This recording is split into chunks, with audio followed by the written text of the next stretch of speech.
তোমাদের মা কোথায়?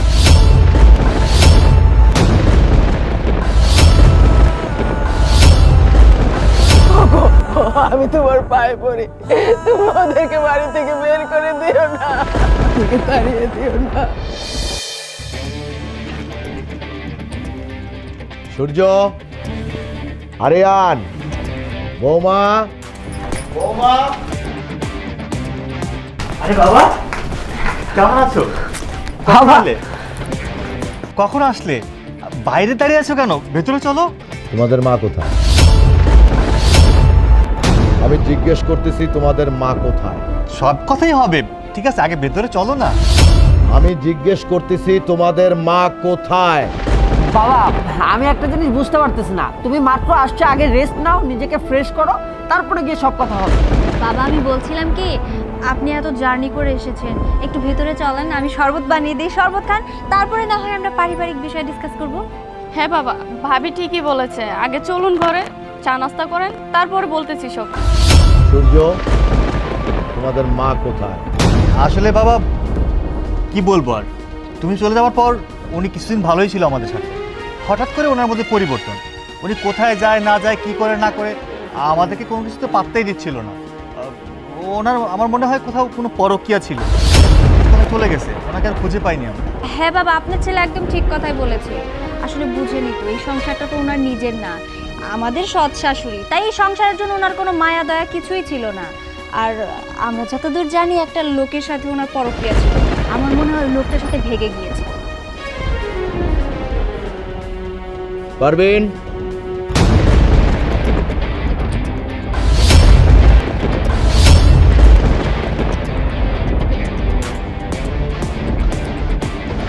তোমাদের মা সূর্য, তোমার তো মনে আছে, আরিয়ানের হয়তো মনে নেই, আরিয়ান তখন খুব ছোট। তোমাদের মা ছোটবেলা মারা যায়, তোমাদেরকে দেখাশোনার জন্য আমি একে আমার সংসারে আনি। তোমাদের মুখের দিক তাকিয়ে এ কোনো সন্তান নেয়নি। আমি অনেক বলেছি এটা সন্তান নাও, কিন্তু না, এ বলেছে আমি যদি সন্তান নেই তাহলে আমার সূর্য, আমার আরিয়ানের প্রতি আমার মায়া থাকবে না, তাই ও সন্তান নেয়। আমি বিদেশ যাওয়ার সময় তোমাদের কাছে একটা আমানত রেখে গিয়েছিলাম। আমি তোমাদেরকে বলেছিলাম, বাবা, আমি এই শেষ বয়সে বিদেশে পাড়ি দিচ্ছি শুধু তোমাদের দুই ভাইয়ের জন্য, তোমাদের দুই ভাইয়ের ভবিষ্যতের জন্য। আমি তোমাদের কাছে কিচ্ছু চাই না, শুধু আমার এই আমানতটাকে তোমরা দেখে রেখো। কিন্তু আজ আমি বিদেশ থেকে ফেরার পথে আমি এটা কি দেখলাম, এই মানুষটা রাস্তার মধ্যে জঙ্গলের পাশে বসে বসে কাঁদতেছে। কেন সূর্য? শোনো বাবা, তুমি যত কিছুই বলো না কেন, সৎমা সৎমাই হয়, সৎ কখনো আপন হয় না। চুপ! সৎমা যদি সৎমাই হয় তাহলে এ কেন সন্তান নিল না? এ তো ইচ্ছে করলে তার গর্ভে একটি সন্তান নিতে পারতো, সেই সন্তানকে সে আদর সোহাগ করে সেই সন্তান নিয়ে সে থাকতে পারতো, কিন্তু সে তো সন্তান নাইনি তোমাদের দুইজনের জন্যে। তুমি যত চেষ্টা করো না কেন ওনাকে আমাদের সাথে মেশানোর জন্য, উনি নিজ থেকে আমাদের সাথে মিশতেছে না, উনি কখনই আমাদেরকে সন্তান বলে মনেই করে না। খুব কথা শিখে গেছো সূর্য, তাই না? আমি এই শেষ বয়সে বিদেশ পাড়ি দিয়েছি কিসের জন্য? তোমাদের জন্য। আজ ভালো খাচ্ছ কার জন্যে? আমার জন্যে। আজ ভালো থাকছো কার জন্যে? আমার জন্যে। সূর্য, ভুলে গেছো তুমি অতীত? এমনও দিন গেছে তোমরা না খেয়েছিলে, তোমাদের মুখের দিকে তাকিয়ে তোমাদের ভবিষ্যতের কথা চিন্তা করে আমি শেষ বয়সে বিদেশে গিয়েছি। তোমাদের হাতে একটি আমানত আমি রেখে গিয়েছিলাম, সেই আমানতকে তোমরা খেয়ানত করেছো। ঠিক আছে, খুব ভালো করেছো। এই যে তুমি যে বিয়ে করেছো, তোমার বউর গায়ে যে স্বর্ণ, সেই স্বর্ণটাও কিন্তু আমি দিয়েছি। হ্যাঁ, আজ সব ভুলে গিয়েছো? বেশ, ঠিক আছে, আমার আমানতকে যেহেতু তোমরা খেয়ানত করেছো, আমার বাড়িতে থাকার তোমাদের কোনো প্রয়োজন নেই। আমার বাড়ি থেকে তোমরা দুই ভাই তোমাদের বউ নিয়ে বেরিয়ে যাও। বাবা, তুমি কিন্তু এই পুরো বিষয়টা নিয়ে এখন খুব বাড়াবাড়ি করছো। এখন তো আমার কাছে এমন মনে হচ্ছে যে মার থেকে মাসির দরদ বেশি। আমরা তোমার নিজের সন্তান, এতদিন পরে তুমি দেশের বাইরে থেকে এসেছো, এখন তুমি আমাদের খোঁজ খবর নিবে, আমরা কিভাবে ছিলাম না ছিলাম, তুমি আমাদের সাথে মোমেন্টটা এনজয় করবে, তা না করে তুমি আমাদের সৎমার জন্য মায়া দেখাচ্ছ। হ্যাঁ, ওইখানে আমার ভুল। তোমাদের আমি জন্ম দিয়েছি, ওখানে আমার ভুল হয়ে গেছে। আমি জন্ম দিয়েছি দুটো জানোয়ার, মানুষ করতে পারতাম, তাহলে তাহলে এই এই মানুষটিকে তোমরা যত্ন করে এই সংসারে রাখতে। এই মানুষটি তোমাদের কাছে কি চেয়েছিল? শুধু মাতৃত্ব চেয়েছিল, তোমাদের ভালোবাসা চেয়েছিল, আর তো কিছু চাইনি। ওগো, তুমি শান্ত হও। ওরা যাই করুক না কেন, ওদেরকে আমি কুলে পিঠে করে বড় করছি, মানুষ করছি। আমি তো ওদের ক্ষতি চাই না। আর এই বাড়ির থেকে আমি না হয় একা বেরিয়ে যাব, কিন্তু ওরা যদি বউ নিয়ে বেরিয়ে যায় কোথায় যাবে? ওদেরকে বের করে দিও না। এত কিছুর পরেও পারবেন তুমি এদের ছাপাই গাইতেছো? হ্যাঁ, যেই সন্তানরা তোমাকে বাড়ি থেকে বের করে দিয়েছে, জঙ্গলে ফেলে দিয়ে গেছে, সেই সন্তানদের ছাপাই গাইতেছো? তুমি শান্ত হও। তাতে কি হয়েছে? আমার ভিতরে তো আর কোনো কষ্ট নেই, ওদের বিরুদ্ধে আমার কোনো অভিযোগও নেই। ওরা ভালো থাকো। দেখো সূর্য, দেখো আরিয়ান, ভালো করে শুনো, ভালো করে দেখো। একে বলে মা, সৎ মা না। সৎ মা মানে বোঝো? সৎ মা হচ্ছে ভালো মা। এটা তোমাদের সেই ভালো মা। কেন সূর্য, এই মার মধ্যে কি তোমাদের মাকে খুঁজে পাও না? হ্যাঁ, একটা বার ভালো করে তাকিয়ে দেখো, ভালো করে তাকিয়ে দেখো, এটাই তোমাদের মা। আফসোস, কার কাছে আমি কি বলতেছি? কামারের দোকান আমি কোরআন শরীফ পড়তেছি। আমার চোখের সামনে থেকে এখনই তোমরা বেরিয়ে যাও। দেখুন বাবা, আপনি কিন্তু এভাবে কথা বলতে পারেন না। সূর্য, তোমার বাবা রীতিমতো আমাদেরকে অপমান করছে।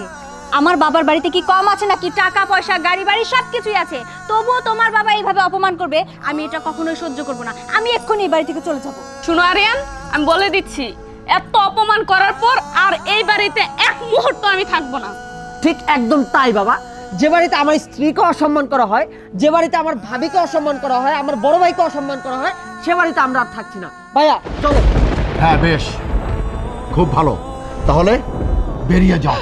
ওগো, আমি তোমার পায়ে পড়ি, তুমি ওদেরকে বাড়ি থেকে বের করে দিও না, থেকে তাড়িয়ে দিও না। দেখো, আমাকে যখন বিয়ে করে আনছো তখন আরিয়ান এত ছোট, আমার কুলে কাকে করে ওরে মানুষ করছি, ওরে গোসল করাইছি, খাওয়াইছি, পড়াইছি। আর সূর্য, তোর মনে আছে বাবা, আমি বাপের বাড়ি যাইতে পারি নাই শুধু তোর জন্য। এই যে আসল, এই আসলে ধরে রাখতে কইতে কি না মা, তুমি বাড়ি ছেড়ে যাইও না, তুমি গেলে আমরা কি খাবো, কই যাবো, আমরা কারে মা কইয়া ডাক দিব? আমি বাপের বাড়ি যাইতে পারি নাই, কোনো জায়গা বেড়াইতে পারি নাই। আরেকদিন মনে আছে তোর জ্বর, সেই জ্বরের বেলায় মা মা করে চিল্লাইবার, মা মা করে চিল্লাইতেছিলি। আমি যখন তোরে যায় কইলাম, বাবা তুই কেমন, তোর শরীর কেমন, তুই আমার গলা ধরে কইলে, মা আমি ভালো হয়ে গেছি, তুমি আমার সাইরা যাইও না মা, তুমি আমার সাইরা গেলে আমি আর বাঁচব না মা, মনে আছে? আরিয়ান, তোরা সুখে থাক বাবা, তোরা সুখে থাক। মা, সত্যি অনেক বড় ভুল করে ফেলেছি আমি। আসলে তুমি ছোটবেলা থেকে আমাদেরকে নিজের সন্তানের মতো করেই বড় করেছো। বড় হওয়ার পর আমরা অতীত ভুলে গেছি, ভুলটা আমাদেরই ছিল। মা, তুমি আমাদের ক্ষমা করে দিও।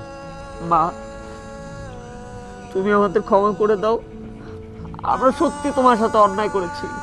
সেই ছোট্টবেলা থেকে তুমি আমাদের লালন পালন করে বড় করেছো, কখনো মায়ের অভাব বুঝতে দাওনি, কিন্তু আমরা সবসময় তোমাকে সৎমা ভেবে দূরে দূরে রেখেছি।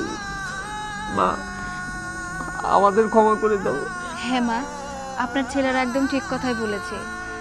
আসলে সন্তানরা ভুল করলে মা বাবার দায়িত্ব তাদেরকে ক্ষমা করে দেওয়ার। আপনি না ওদেরকে কত ভালোবাসেন, ওদের মাফ করে দিন, আর সাথে আমাদেরকেও। আর সবচেয়ে বড় কথা, আমি এই বাড়ির বড় বউ, আমার একটা দায়িত্ব কর্তব্য আছে। আমি চাই না আমাদের এই এত সুন্দর সংসারটা ভেঙে তছনছ হয়ে যাক।